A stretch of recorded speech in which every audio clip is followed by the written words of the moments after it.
Hey, I'm hungry, and I just got back from Vegas. Yep, I went to Vegas. It was fun. It was a nice time. It was great. I don't really got much to say, but while I was at Vegas, obviously I had to stop at a couple bookstores. They did actually have a store that was only manga. It was pretty cool. Bought a couple volumes here and there. Didn't buy as many volumes as I wanted to, but I had some fun. So let's just get through it. The manga haul real quick. First volume I got, and it's the third volume in the series. I haven't read the second one yet. It's Killing Stalking. I was a huge fan of the first volume when I read it. It's fucked up. It's weird. It's gross. I hate it, but I also kind of love it at the same time. And I don't love it, but I'm intrigued on like what's gonna happen in the future with the two main characters. Because right now it feels like it can only go down from here, which is not a good thing. So so I just have to take the wrapping off. Next, we have a volume that is actually a volume one. I think it's the only volume in here that's like a brand new series that I got. And it like just came out too. I think Viz Media is printing it. It is Marriage Toxin. I'm actually kind of interested in this series. This is one of the volumes I got at the actual manga store that I think it was called Manga Ghoul. If you're ever in Las Vegas, whatever, go there. See, they didn't really have a lot of manga, but they had some really cool, and they had a lot of niche stuff too. It was pretty cool. This one's kind of interesting though. It looks kind of interesting to me. It's apparently a Shonen Jump. I doubt it is. But hold on. I kind of just saw a scene right there. I mean, I've been trying to get more into romance and stuff. I'm a huge fan of romance, but I cannot read slice of life for the life of me. Hey, zing! See what I did there? All right, next are two volumes of the same series. There are two volumes I was missing. Well, I'm missing like fucking 1,000 volumes of the series. But those two volumes are Volume 6 and Volume 9 of Berserk. And I've actually been thinking I should start actually reading the Berserk manga. Because I know I'm going to like it. What I've heard of the series, I know I'm going to like it. I know it's like super character focused and character driven, which are my type of stories. And I know it's like absolute like perfection in like character development apparently. I haven't read Berserk yet. But I will. And it sounds like very promising to me. And that's why I got volumes. I have volumes 1, 2, 3, 4, 5, 6, 7, 8, 9, 10, and volume 14. Those are the volumes I have right now. And I think I should read the first 10 volumes and see how I feel about it. You'll probably know how I feel about it in like the manga log or whatever when you see the fucking next manga haul that's like, I bought the last 30 volumes of Berserk. Alright, next we got Steel of the Celestial Shadows, Volume 1. I've never heard of this series. I have never wanted to read it. I've never heard of it. If you don't know, I used to do this thing back in the day on this channel called mystery volumes or mystery series, where every single time I would do a manga haul, I would get at least one brand new series that I've never heard of. I stopped doing that because I stopped, I guess, caring. I stopped, I started having like half of my manga collection not read yet, so I kind of need to do that. But I only bought this volume because, as you can see right there on the sticker, it says, it's reversed. You probably can't see it. It says, buy one, get one 50% off. So I had to buy another volume, obviously. And that volume, the original volume I wanted to buy was Record of Ragnarok Volume 9. Like, of course, I was going to buy this volume. I don't think this volume was actually supposed to come out yet. Was this supposed to come out this month? I feel like we just got Volume 8, so it's a bit weird. But I'm a huge fan of this series. A lot of people, and I get it. Hold on, let me finish my part first. But a lot of people say that this manga is just about, like, fighting, and it's a tournament, and it's just gods and stuff. And I get it. It kind of is. But the fights are done so well, and I love that every single fight is a battle of ideologies and themes. Like, my two favorite fights have such interesting ideas presented in them that it's like, it actually has made me think and shit. Well, except for my favorite fight, which is Adam versus Zeus. That's my favorite fight.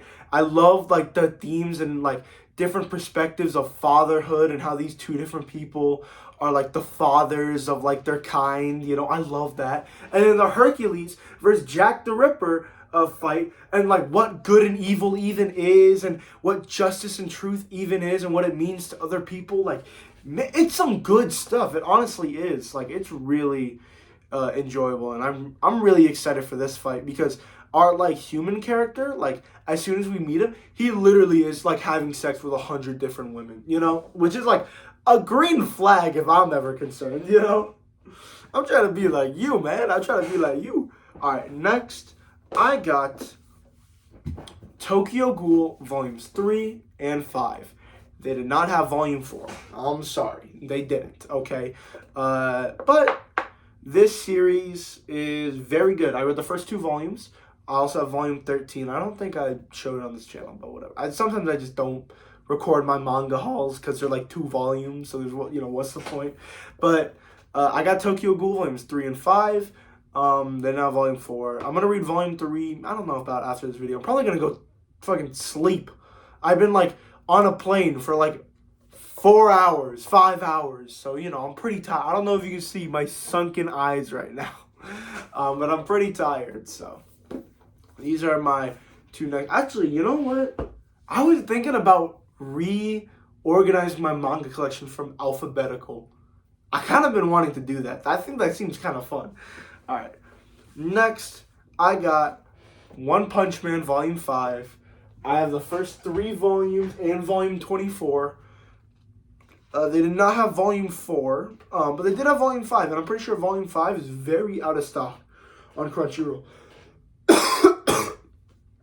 For some reason, One Punch Man, even though it's like an incredibly popular series, half their volume, actually like 2/3 of their volumes are just out of stock for like forever. So, if I can build the One Punch Man series little by little, it'll be great. I read the first 3 volumes. I thought they were pretty good. They're fun. I hate it. I remember I was talking to someone, and he was like, oh my god, One Punch Man is amazing. It exceeds all the shonen tropes, And, well, first off, One Punch Man is not a shonen, it is a seinen. That's not important. But second off, I don't think observing expectations is like... or observing tropes is like a good thing, Like there's like a trope of, the power of friendship, right, in sports manga. But if you okay, let me give you an example. I kind of already did, but it was a bad example. If I go and I order a burger at a restaurant, and then I take that burger and I go inside the kitchen and I chuck that shit into the sink and let that water run for 3 hours. I exceeded trope. I exceeded expectations. But at the end of the day, I didn't get to eat my damn burger. Or at least I'm not going to be able to eat any good parts of it. You know what I mean? Like, just because you exceed expectations or you exceed tropes or whatever, or you surprise people, or whatever, doesn't make it good. I'm sorry, Like, I think series like Blue Lock and Chainsaw Man, like, have a fine line of exceeding expectations and being different, and also, like, not being shit. Like, Chainsaw Man, there's some moments where it kind of gets ruined by Denji being like, I want to have sex with women, Like, it kind of gets ruined a little bit, but most of the time it's like perfectively played. Same thing with Blue Lock. Blue Lock, there are moments when people, people are like, I only battle alone. I'm just talking about Baro. Really, Baro just doesn't pass ever, But, like, at the end of the day, Blue Lock does recognize you need teamwork in a sport. Chainsaw Man does recognize you need to use, you need to use some shonen tropes in your series to actually make the series good. I think Chainsaw Man does a better job at exceeding shonen tropes than One Punch Man does. But I'm not very far into One Punch Man, and I'm the first part of Chainsaw Man far in Chainsaw Man. So, choose your poison or whatever. But yeah, One Punch Man Volume 5. And finally, the final volume. I know, small manga haul, kind of. I kind of ranted about One Punch Man. But I don't hate One Punch Man. I actually really like it. It's very good. Vagabond, Volume 6. I have volumes 1, 2, 3, 5, and 7. Completing the collection little by little. It's ticking a little bit. Really, it is. Because it's really hard to find some of the volumes. I've read the first 3. Loved it. Amazing. Only problem, it can just get, I'm talking extremely boring sometimes. Sometimes it's incredibly boring. And it's fine because most of the story, I'm talking like 95% of the story, is exciting and hype, and it builds characters, and I'm spending time with characters that I love and are charismatic and charming and are cool, and like the plot is exceeding. It doesn't have like an incredibly slow pacing. But then there's some moments where I'm just like, this shit is so boring. And then I kind of just close the volume and go to sleep. So yeah, that is the manga haul for the, oh, this is some cool shit. Alright, I'm gonna stop looking at that. That is the manga haul for the day. You're probably gonna get a video after this of me reorganizing this manga collection because I just found something out recently and I thought it was the coolest shit ever. I'm gonna see you. Bye.